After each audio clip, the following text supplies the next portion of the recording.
Welcome to the Glunz Tasting Room. Today we are joined and we're flying down the south of France to one of the top 5 most economical and environmentally friendly wineries. We have Chateau Maris. This is a really strong privilege to have Jacque join us. Jacque is amongst many things that Jacque does. He is the brand ambassador here that is joining us. We had anticipated and hoped to have a couple people on from the winery, but we have had the opportunity to get some filming done early this morning out in France. And Jacque, welcome. Thank you very much for joining us today. Well, thank you. Thanks for having us. I really love Chicago. Well, mostly because I love music. And how can you not love music without loving your city? Well, thank you very much. We love you just as much. Thank you. But yeah, no, I can't wait to come back and visit some of my favorite blues and jazz clubs. Actually, if I can share the screen, yes, I do have a couple of videos that Hannah, my partner in crime, taped this morning. Well, we're in the middle of harvest. We've started already about a week ago, and this is a vineyard called Les Anciens. Now we're going to see it on the map later on. It's all head prune. It's a vineyard that was planted in 1922. As you can see, the weather is very good, but has been very, very good. The vintage 2020 is shaping up well. As you can see from the ground, it's very dry. There hasn't been a lot of rain, and really we have a few neighbors. And this, as she goes full circle, we should be able to see some of the Pyrenees in the back there. And right on the right of the picture there is the Clos d'Ora, the Gerard Bertrand wines for sale for $350 a bottle. I also was toying around with Google Earth this weekend, and so I thought I would make you feel right at home starting our trip in Chicago. But let's go across the Atlantic, shall we? And go to the Socialist Republic of France. And so this is where we are. We're really in the south of France. We are about an hour and a half from Barcelona. So my local airport is really Barcelona. And we're located exact distance between the cities of Toulouse and Montpellier. The geography is really quite interesting because we're right between the Pyrenees Mountains, and the Pyrenees Mountains are really quite high. There's great skiing there, lots of thermal water, and it's really the natural barrier between France and Spain.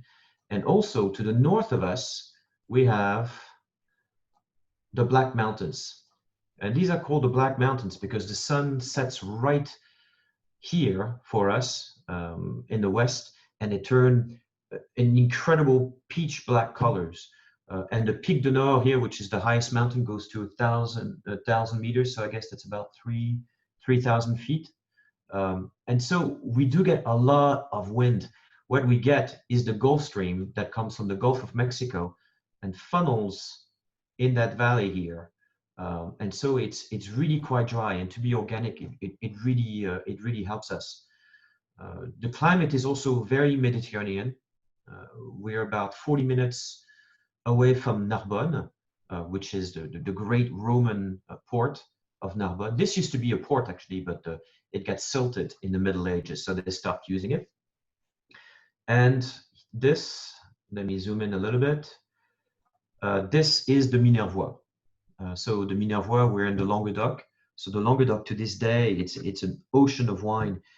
You can put the production of Australia 3 times and it's still not as much wine as is done in the Languedoc without the Roussillon. So the appellation Minervois was created in 1982, and the heart of it is really this river right here, which is the Aude River Valley. And the Aude River Valley is the largest concentrations of vineyard in the world. All the vineyards that you see there, or I mean, all the field that you see here, these are vines. It's a one industry region, and so this is the Minervois.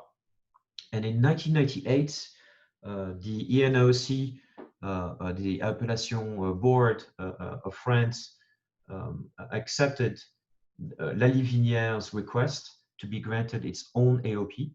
And so now our appellation is, it's a bit of a mouthful, but it's Appellation Cru Minervois La Livinière, which was the first village cru of the Languedoc. Since then, there's been others. There's Boutonnat in Corbière, there's La Clappe, there's Pic Saint-Loup, but the original one was in La Livinière. Geographically, you can probably see why.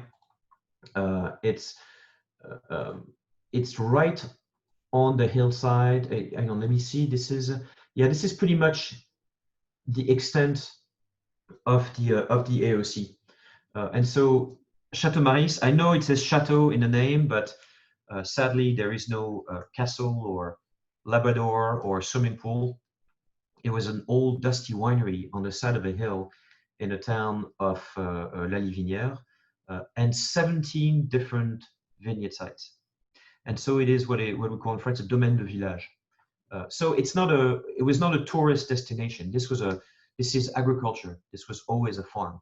And it belonged to Jacque Maris, who's still alive. I think the bugger is 94 years old, still does his garden, but he didn't have any kids, so he sold the estate. And this was already an estate that had a good reputation in France. It was in the Guide d'Achette, in the Béthane and des Sauves Guide for Wine, and so that's what we got.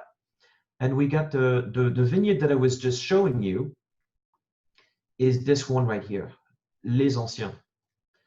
And it's a good vineyard. This is Le Clos d'Aura, by the way. So Les Anciens, as you see, there's a bunch of holes in it. And this happened because those vines are very old, but also because we switched from conventional farming to organic and then biodynamic farming. But we'll get on that later. But as you can see, there's tons of holes because when we switched to conventional farming, from conventional away from that, a lot of vines just simply clunked out. The yields are very low. It's very, very dry. If it rains for 2 days, the old guys in town, they'll talk about it for 3 weeks. And so Les Anciens is one of those. Calamiac is where we do a lot of the La Touge that we're going to taste. Although La Touge is a blend, this is really come from that Syrah vineyard as well. Sometimes Google Earth doesn't give a really good idea of how steep those vineyards are, but they all are pretty much terraced, facing southeast towards the Pyrenees. And my favorite vineyard has always been the one that without a GPS you will never find. It's Brama, where we make a Grenache Gris.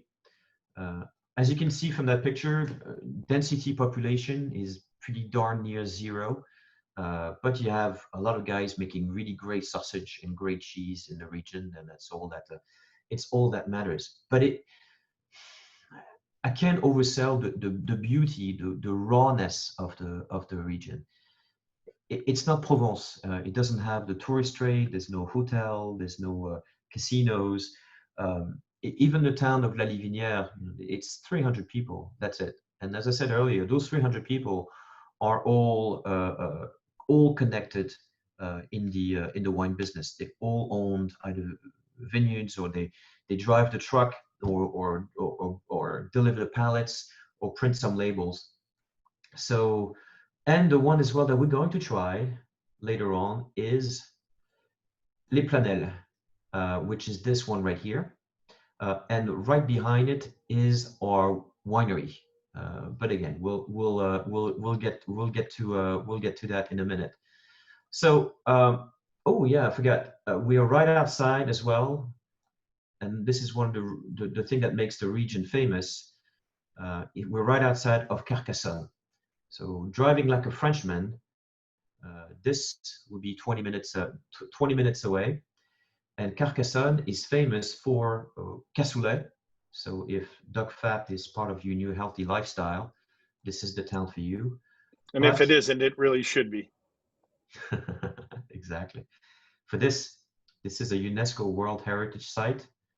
This is the best preserved medieval, it's not a castle, medieval town, a walled city in Europe. Seeing it from far away, it's an absolute vision. So there you go. And I have another picture here of it. There you go. So that's not my office. This is it.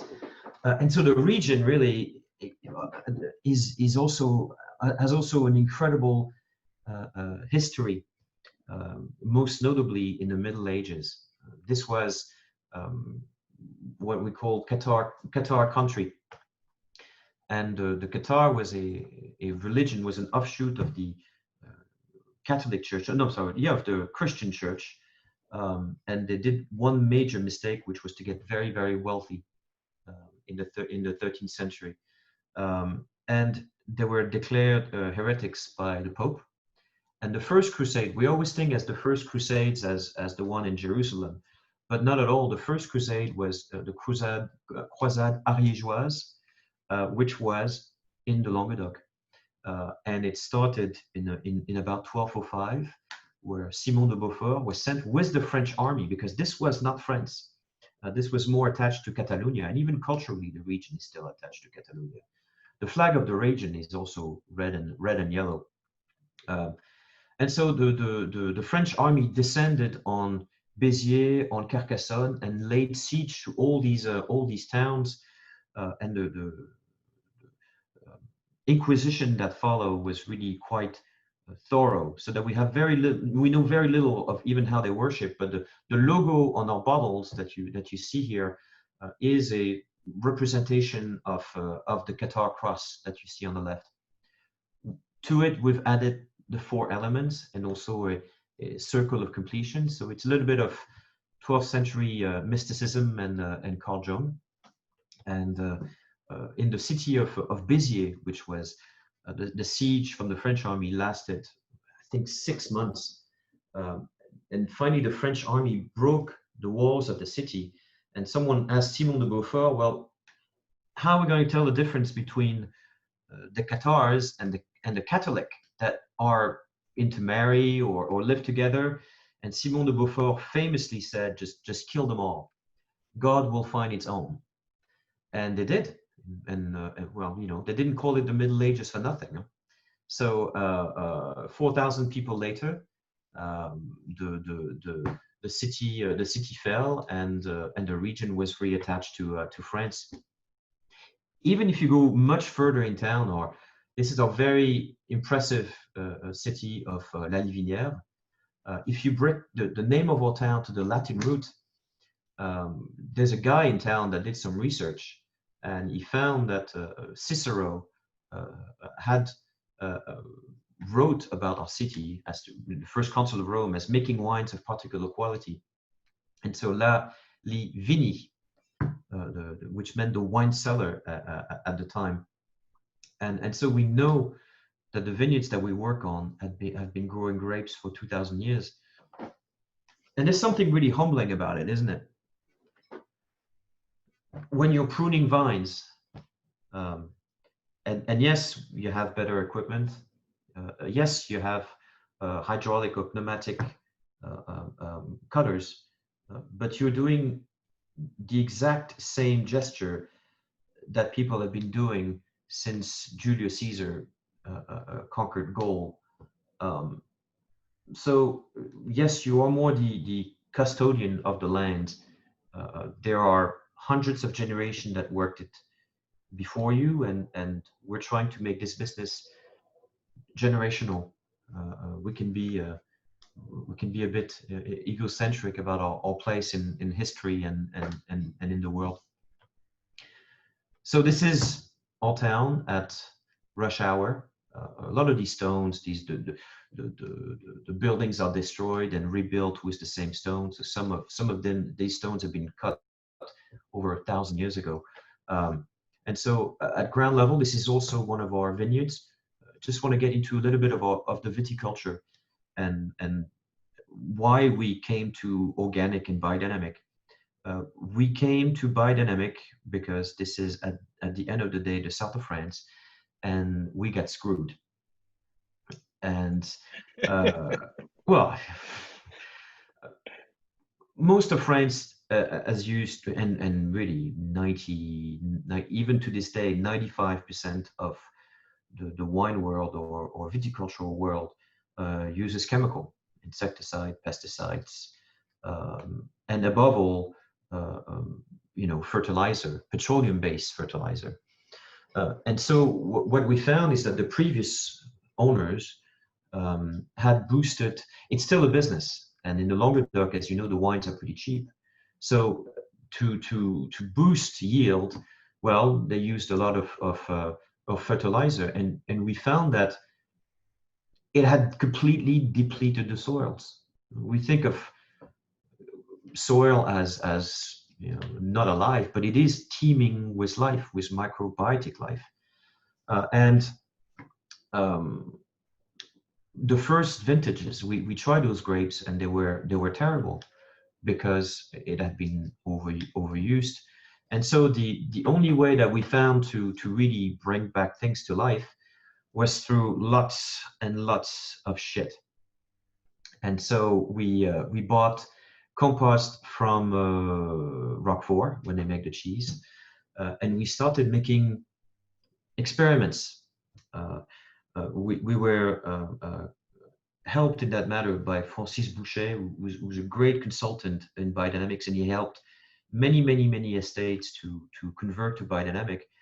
And we started making piles of compost, and we did this experiment multiple times when we had a plot of land at the entrance of the village, which had been ripped out, and we started dumping tons and tons of fresh cow dung, and we made ourselves very popular with the village folks thanks to that, as it was steaming in a January cold weather. And we started making one pile, just top it up, left it alone. And then right next to it, we would do piles following the teachings of Rudolf Steiner, whom you know, shaped as an earthworm. And every 1 meter, you infuse it with homeopathic preparations. And homeopathic preparations made out of dandelions, stinging nettles, oak tree barks, and so on, rolled into bowls. And you thrust them with great force in the very center of the pile. And after doing this many times and having the pile analyzed by the Chamber of Agriculture of Montpellier, we always found, without exception, that the biodynamic pile had more life, more heat, more nitrogen, more potassium than the non-biodynamic pile. Why? We absolutely have no idea. But biodynamic is really based on observations and results. We know that it works for us, so we use it. The examples that are always given about biodynamic is, of course, the preparation 501, the cow dung that you dig out at the St. Vincent. And by the way, this is also, it works, and it's very potent. But also the biodynamic calendar, which we follow too. But you have to take it not with a grain of salt, but I think it's Rudolf Steiner that said it the best. While he mentioned on one of his lectures in Vienna, if I tell you something that doesn't work for you, it doesn't work for you. If you don't have an idea bladder to use something else. And you also encourage farmers to find their own recipes, to find the own preparations that work for them. So after 7 years of being biodynamics, we really saw a huge increase into the wines. Before we go any further, I would encourage you to crack open the first one. I hope actually that you've ignored me and went ahead and did that anyway. The first one is the Vermentino. It's a bit cheeky because obviously Vermentino is called Roll, but I've asked many customers if they would prefer to drink, or if they would prefer to sell Vermentino or Roll, and their answer was, well, I think, Jacque, I think you've shot yourself in the foot enough times. Please label it as Vermentino.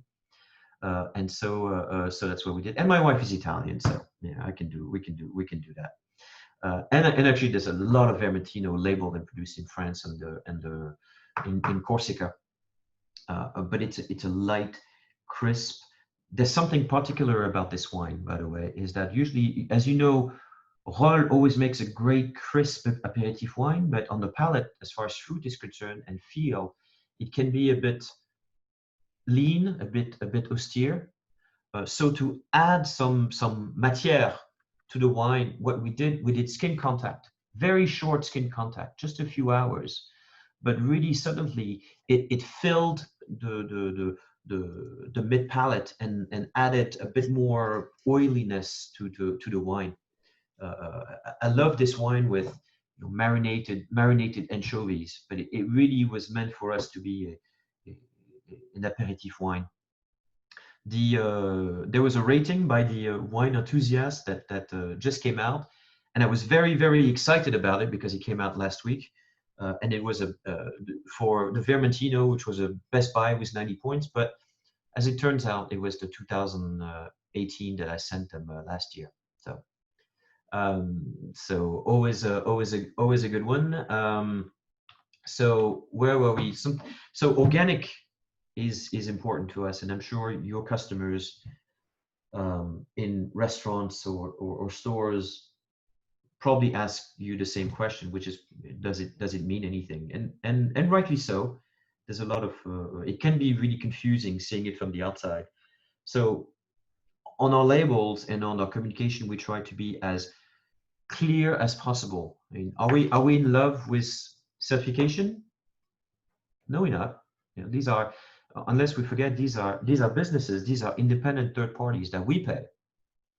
So we are EcoCert certified, we are NOP certified, we are Biodynamic, and we are Demeter as well.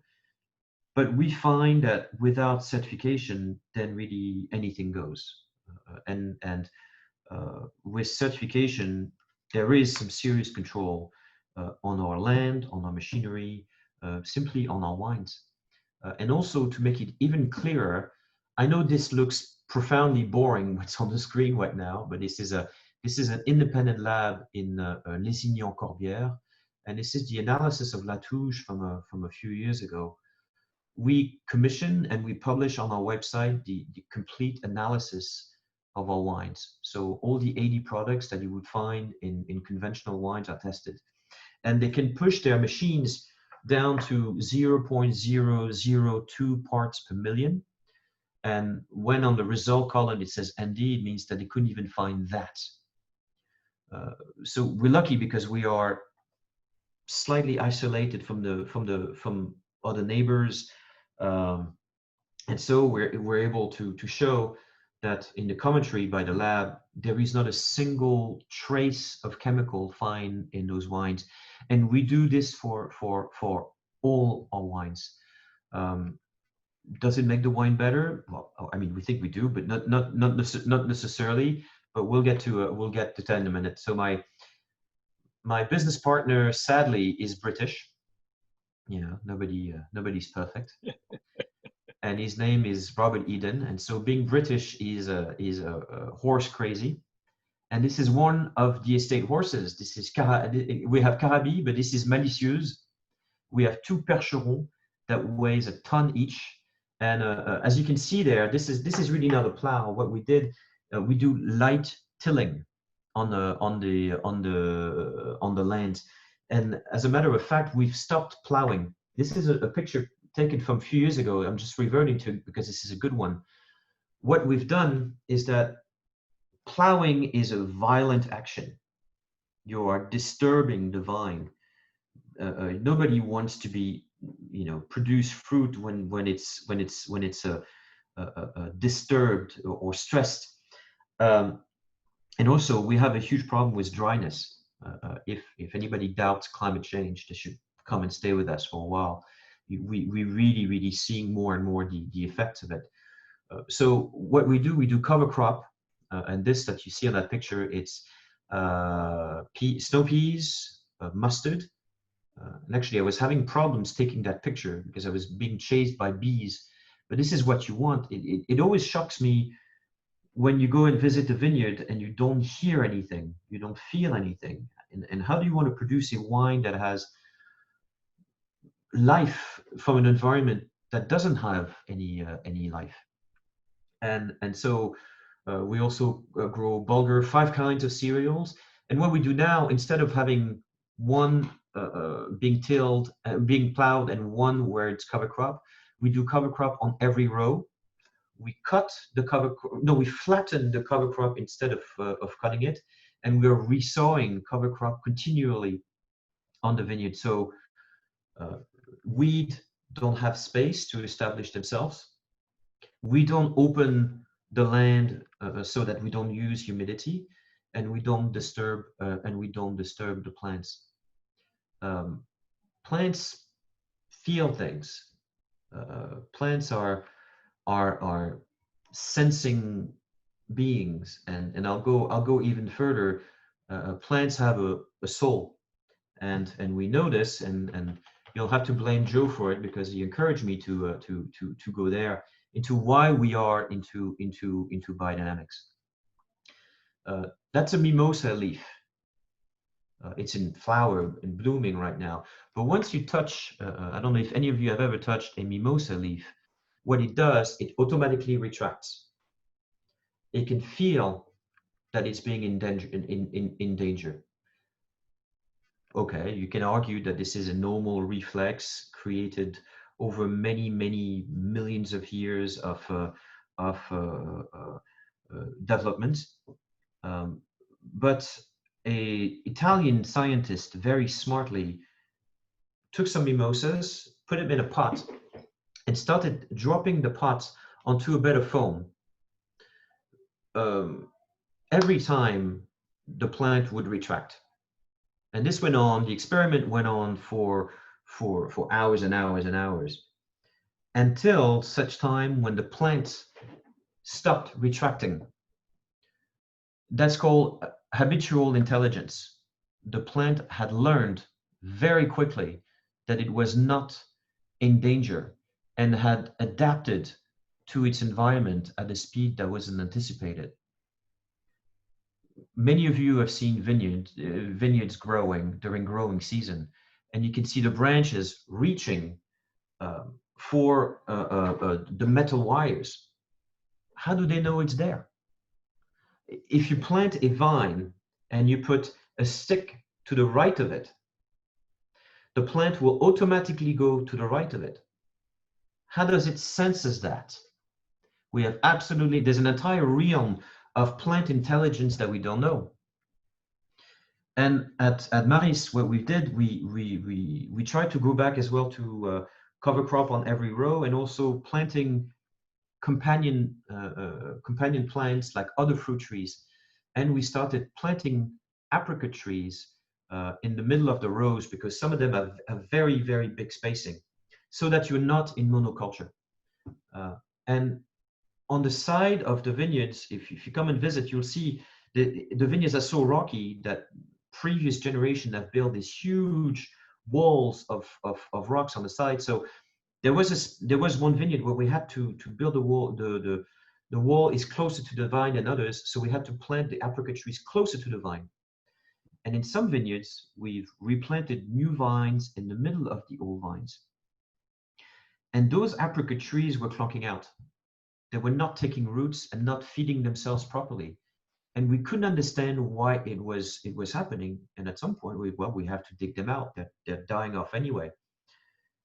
And what we've come to realize is that the old vines, and those were there since 50, 60 years, with a root system that's been established for decades, had changed its root system and was blocking the apricot tree from taking the space for the new vines. The old vines was essentially protecting its own. So, you know, again, we think of plants of nature as decor, but it's not. We did a seminar a few weeks ago about that very topic, the soul of plants and how plants communicate. I will send it to Joe, but we're sort of fascinated by that. And once you really understand that, then it's not a huge leap to jump into biodynamics. The products that we use, for instance, are medicinal plants. We use chamomile, we use yarrow, we use stinging nettles. These are plants that we use and that have a profound effect on us. So if they have an effect on us, why would they not have an effect on other plants? That's really for us. That's the power of that logic. So at some point, we. By the way, you can jump into the Rouge as well if you haven't done so already. I don't mind you. We were all dying of thirst, by the way. Oh no, you guys can go. That. You guys can go. You guys can go back and forth. You know, all the information on the wine is up there. I think it's more important to get a sense of the place, the history, and the Rouge is it's our lunch wine. You know, it's a. You made a salad. You made a bowl of pasta. Somebody asks you for a glass of red. You go, well, there you go. Drink this. That's the idea. Something fresh, something full of juice, something healthy, but really just pleasure. It's a blend that changes every single year. It's the Sunday night special. It's the best organic grapes that we have in the barn at that time, given the condition, given the vintage. And so we can get into the varietal, but again, sometimes it's Syrah dominant, sometimes it's like this one, it's Merlot dominant. But you always will find that particular style of just a friendly wine that you can drink like Winston Churchill at 11 o'clock in the morning. So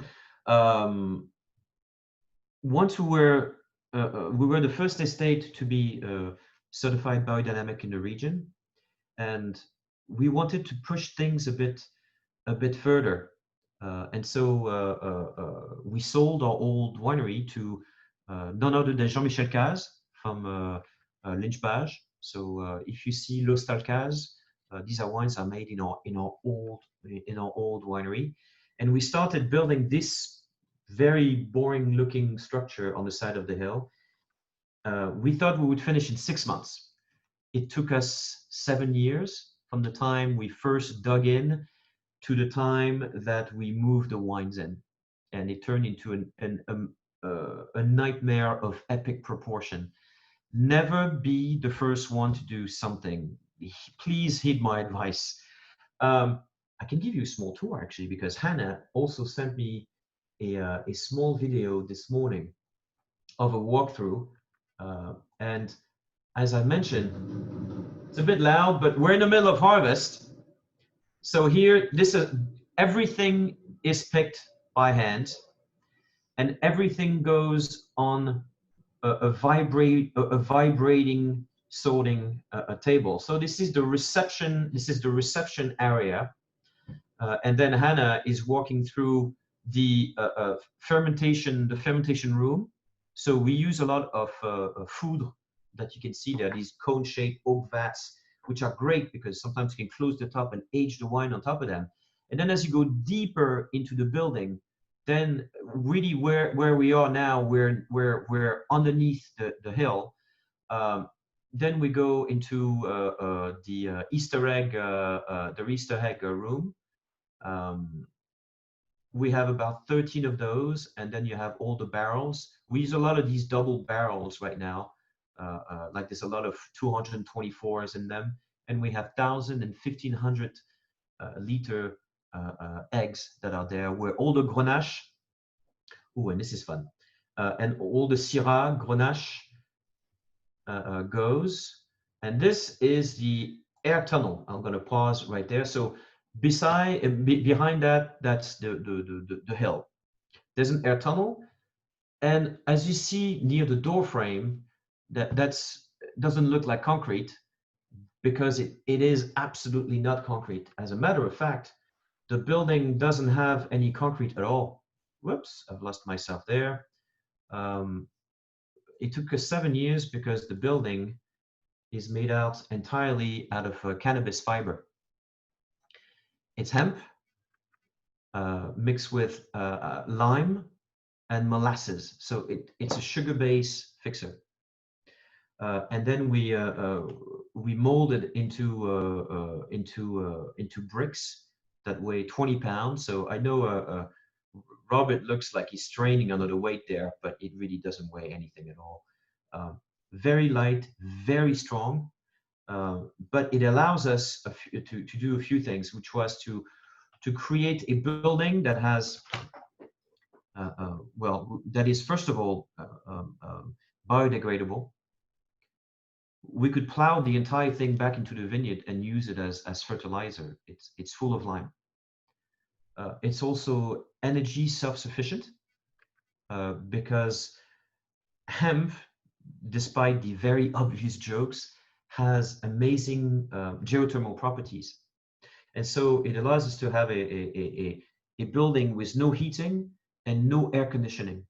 And yet the temperature is constant all year round. And as you remember from that video, there's the wall of hemp, an air tunnel, and the earth behind it. So the temperature really doesn't move. But yet there is an exchange with the outside. And the kicker is that once you mix hemp with lime, there's a carbonation effect that takes place. So instead of gassing off carbon dioxide, the building does the reverse and absorbs carbon dioxide and stores it within those bricks. And this is a process that's going to last for another 25 years. So the building is not carbon neutral, it's carbon negative. And so, Jacque, there was a little bit of a question. okay. Sneaking back to your tour that your assistant did this morning. Can you share a bit more about the choice of the concrete eggs, on how it affects the wine, and then also what are the different or why those different varietals, and then how long you leave them in the eggs, and is there any cap management and et cetera? Great questions. We didn't invent those eggs, but we asked the question. We wanted a building that had no resonance, no frequency resonance, not to create the Faraday cage effect around the wine. So the building has no rebarb. And so we asked Jean Nomblot. Jean Nomblot, he was the greatest tank maker in France. I mean, he still is, but he sold his business to a German company now. And we asked him, can you make us a concrete egg that has no metal reinforcement? And his answer to that was, it can't be done. It can't be done. The tank will implode under the weight of the wine or the fermentation of the wine. And Robert, who has a very good sense of humor, turned around to him and says, "Oh, don't worry, Jean, we'll call the Italians. They'll figure it out." And of course, being French, he just couldn't accept that. And a few months later, he called us back and said, I got it. It's an egg. It's all about weight distribution. So there's a lot of, people gone like wax lyrical about the fact that the fermentation flows better in an egg. And it's absolutely true. But the main reason and the only reason why they were created was solely because of a structural issue. That's it. Now, we do, I misspoke earlier when I said we put a Syrah in there. We do not put any Syrah in. Syrah hates it. Syrah comes out super reductive. I mean, Syrah is already pretty reductive, but really when you put in an egg, it turbocharges it. We put Grenache, and if you do a tasting of Grenache made in a concrete square against an egg, same picking, same everything, it will not taste the same. It always seems more vibrant in coming out of an egg. As far as winemaking is concerned, the more it goes, the less we do. All the vines are, all the grapes are spontaneous fermentation. If that's not enough, we had a pied de cuve ready, which is we make starters with yeast from our own vineyards. But the truth is, in this winery now, you get one tank going, everything goes. There's really no point in inoculating in a winery when you have 20 fermentation tanks. There's really no pumping over. We'll do one racking on the wine, and that's really it. Yeah, and then most of the wines, apart from the Rouge, which is bottle young, but Touge, Planel, and so on, they're aged 12 months in a mix of eggs and barrels, and bottled, aged another 6 months before release, and that's it. I know it's a cliche to say that the work is done in the vineyard, but it is. So we're already up to. I hope that answers the question. So now we reach the Zulu, and since I just talked about aging, this is a wine that has absolutely no aging. It's essentially Touge, but instead of going into the aging, it's stabilized for 2-3 months in an anaerobic environment, zero exposure to oxygen, and bottled straight away with the least amount of oxygen, and that's it. That's the Zulu, which is a Syrah, Grenache, and Mourvèdre, and it's called Zulu because the Zulu tribe is the only tribe in Africa who actually farm by planetary movement. But I'm gonna digress there a little bit. So that's it. And the following wine is La Touge. La Touge is our calling wines card. If I can't sell La Touge, I might as well close up shop right now. The amount of goes into making La Touge compared to what we ship it out is it's quite tight. It's been receiving a lot of press lately. It will be in the Wine Spectator Best Value Roundup of the Year by Wine Spirit Magazine. It's a best buy by 92 points by Tara from Wine Spirit. Aldeara wrote about it. Decanter wrote about it. Jeb Dunnock, Joe from The Advocate. It is it's Syrah, but we've been putting more and more Grenache at the tune of 40% Grenache in it. This is a wine that you can cellar for 5-6 years, and it'll be right there waiting for you. But we are of the opinion that a wine should be good at any stage of its life, and the 27 is just outrageous freshness and sweetness of fruit. And the last wine that you have is Les Planels, which is a single variety Syrah, longer aging, single vineyard. And Tara O'Neill said that in her write-up, says, who wouldn't like this? Which I thought was absolutely perfect. There's no point resisting Les Planels. There really isn't. We are an interesting bunch of horizons, because Robert is English. I'm the French element, but Benji also used to make the wine for Chapoutier in Australia. So there's a compilation of English accents at the winery. But we love French wines, but we're also very open on the world. We love high-end New Zealand, Australian, American wines, and we love freshness. We feel that if the freshness is not there, then it's really not that interesting for us.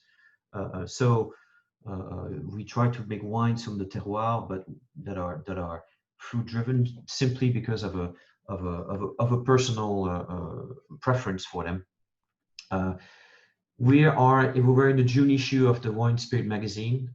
Tara, who wrote us a love letter, and also we're lucky that the American press, humbled that the American press really put us in the sort of top 3, 4 of the Languedoc, and we're very proud of this. It's not even published yet. Joshua Green reached out to me a couple of weeks ago, and announced that Chateau Maris will be one of the top 100 wineries of 2020, because of mostly because of the quality of the juice, and that in the following issue, Chateau Maris Dynamic will be in the top 100 wines of 2020, and La Touge will be in the following issue as one of the best values of 2020. But we're also in the Wine Enthusiast. Lauren Buseo, I almost fell over my chair when she wrote that they're organic, sustainable, and environmentally minded winemakers, and then there's Chateau Maris, Robert Eden, and that no one in France could compete with us when it came to pushing eco-conscious boundaries.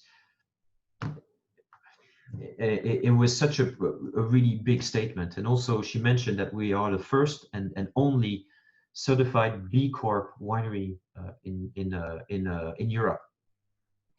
And B Corp is interesting. It's this sign over here on the top right hand side. Now that you've seen it, you'll see it everywhere. You'll see it on Patagonia clothwear. You'll see it on Ben & Jerry's ice cream, on Horizon milk. And it has 2 parts to it. One part is sustainability, and the other one is social responsibility.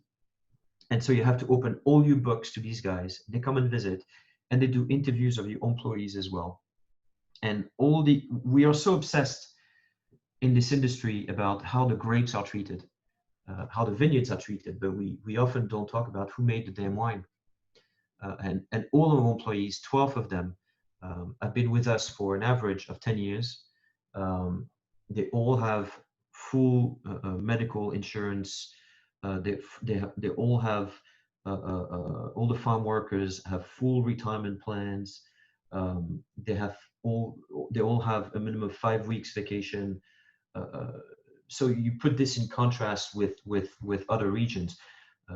I think this is something that's more and more important to buyers and to consumers. So that's pretty much it. Do I have more videos? Let's see what we have. I have one taken outside of the winery. So this is interesting actually. Let me go back to that. This over there, which sits atop the winery, is a Visigoth chapel. This is 9th century chapel, and the winery was built right next to it. We've also just planted a new olive grove. This is the Pic du Nord, which was one of the stage finishes of the Tour de France last year, and the Tour de France is happening right now. And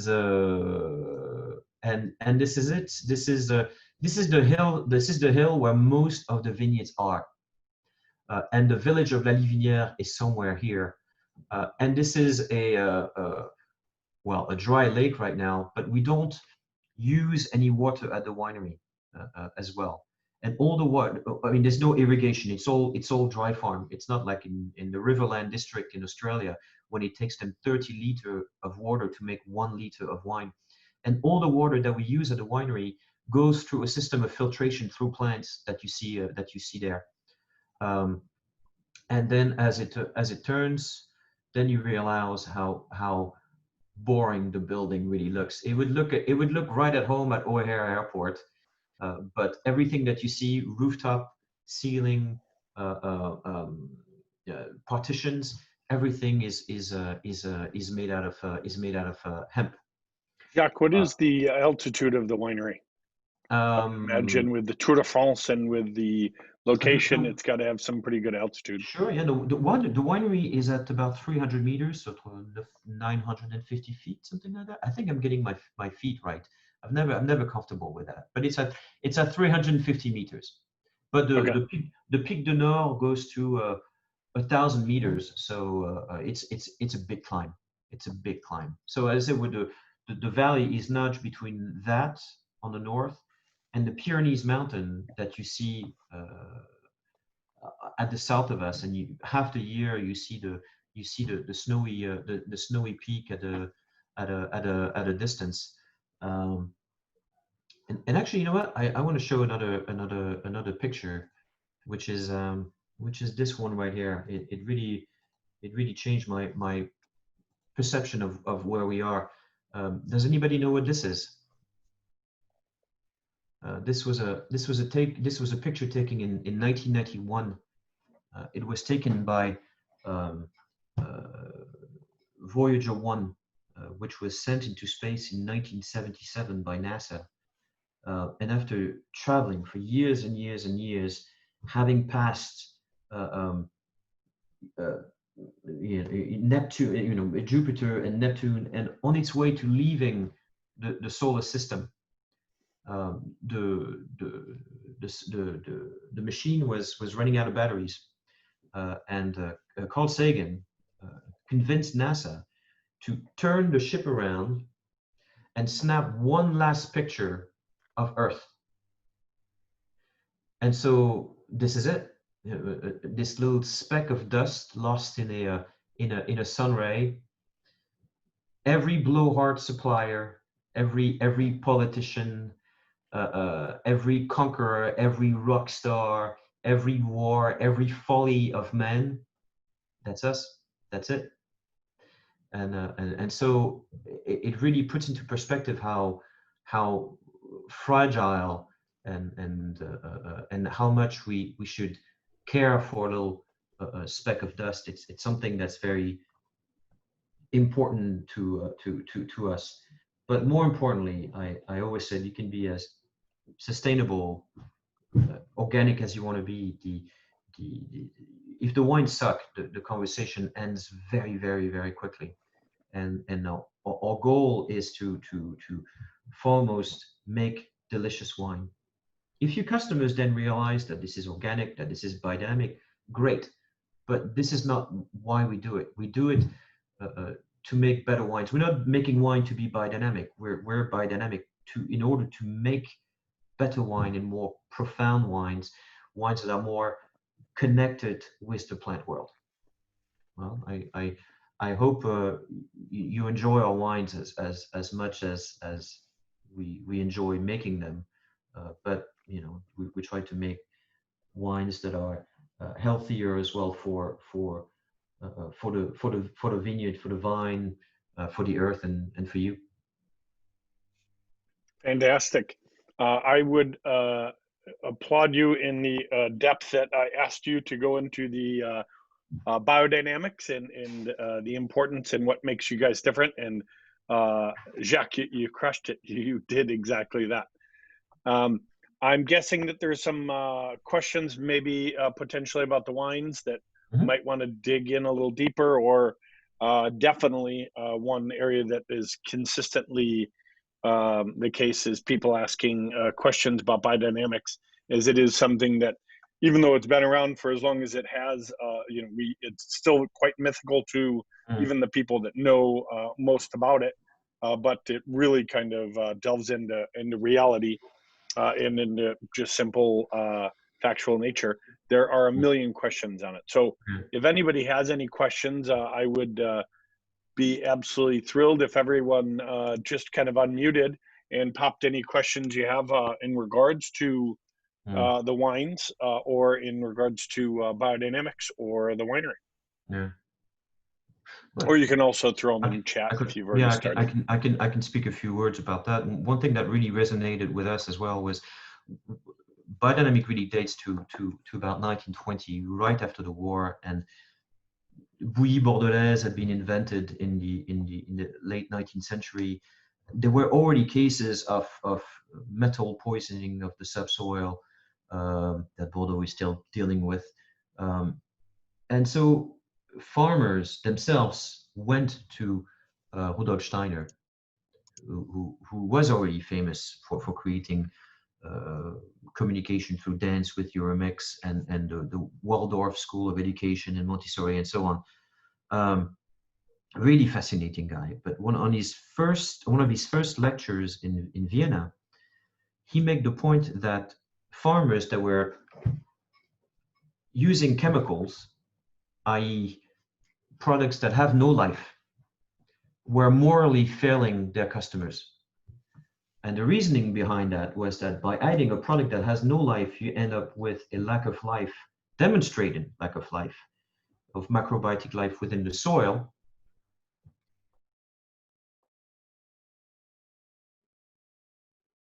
But ultimately within the vines itself. And he made the point that this could create all sorts of ailments, cancers, and so on. This is why his ideas and his preparations to the 500s were really meant to add as much life as possible. The question that I'm always asked is, what's the difference between organic and biodynamic? And the answer is simple. Organic aims at maintaining the life of the subsoil and of the vineyard. Biodynamic aims at augmenting, at improving the vine's health. And once you analyze subsoil after years of biodynamic use, there is no question that it works. No question. And so for us, it was almost, you can say that it was a business decision. We got screwed and bought sick vineyards or depleted vineyards, and we needed to bring things back into life. Ergo, biodynamic farming. Oh. So we have another question for you. The south of France has something like 300 plus days of sunshine and excellent climatic conditions for biodynamic practices. Can you speak to the view that it's much harder to do in more maritime, humid, disease-prone regions like the Midwest? Oh yeah. Well, or Bordeaux, Bordeaux or Champagne. I mean, Fleury. Champagne, Fleury. I don't know how to do it. No, it's challenging. Is the answer. When you look at some of the vintages in Bordeaux, I have friends that are like Château La Vallée in Montagne Saint-Émilion, for instance, one of the leaders of organic in Bordeaux, and they want to go biodynamic, they want to stay biodynamic, but they're having a very, very hard time. It means that you're taking a lot of risk. So a couple of years ago, they had a year that was really wet harvest, wet going into harvest, and of course, it spreads like wildfire into your vineyards. And biodynamic, it's true, it is easier for us to be biodynamic, but it also begs the question as to why grow grapes in places that shouldn't be growing grapes. I'm thinking, take a place like Long Island, for instance, in New York. I love that these vineyards are there, because this would ought to be, cookie cutter houses and so on, and it stays agricultural. But the truth is, for instance, it's too wet, the water table is too high, there's too much rot, so you have to use fungicides. Otherwise, you will make a vintage every couple times a decade. If you go organic or biodynamic, you have to accept that it's going to be a lot more work. But let's backtrack on a bit on that question. As to maybe let's ask the question a different way. Why do people use conventional product? Why do people use Monsanto or other products? It's a very simple answer. Convenience. Farmers today don't manage their farms. Consultants manage their farms. You got a nice guy from Monsanto coming into your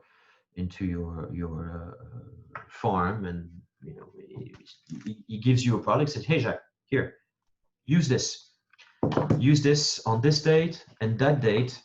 You know, forget about rot. You can go on vacation in August. We'll come back. We'll pick on that date, and you'll get paid that much per ton." If you are a farmer, this is music to their, and this is music to one's ear. It means that you don't have to make choices.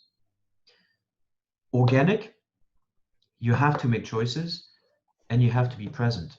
You sort of lose that security blanket, and and I'm not saying it is incredibly difficult to do it. Incredibly difficult. So I meandered my way a little bit, but I hope that answers a little bit of the question. You came back, and that's what's important. There you go. Any other questions that we had? Alicia was actually just commenting that one of our winemakers from a winery we represent in Sonoma County in Dry Creek Valley called Dry Creek Vineyards. The winemaker Tim Bell was saying, was replicating exactly what you're saying, and how it, you know, it's just so important to work with the ground, to work with the growers, and to do it in the way that's right, with organics and biodynamics in the land. Especially if we want to pass it on to our kids. Yeah. All right. Any other questions for Jacques? And yes, that picture is indeed called the Pale Blue Dot, Brendan. Nice job there, Brennan. All right. In that case, I am going to, Jacques, say thank you to both you and Greg. Greg, who's hiding in the background because he wasn't wearing his appropriate uniform, but you know, we'll hold him back. We'll hold back for him on that one. But to not give him too much of a hard time, I did want to say thank you to everyone for joining us today. My beautiful background is what vineyard, Jacques? This is Les Planels? No, that looks like Les Planels, because it is all the Grenache and Carignan is head pruned, but the Syrah you cannot do that. The Syrah just grows and goes poof, so you have to train it. Yeah. Okay, and but the sun hasn't. No, I should say the sun hasn't moved since you started. So just time stands still when you're speaking, Jacques. But the La Livinière, you could go back 200 years or 2,000 years. I'm pretty sure the village would look exactly the same way. It was the old same guys at the cafe playing cards. So that's awesome.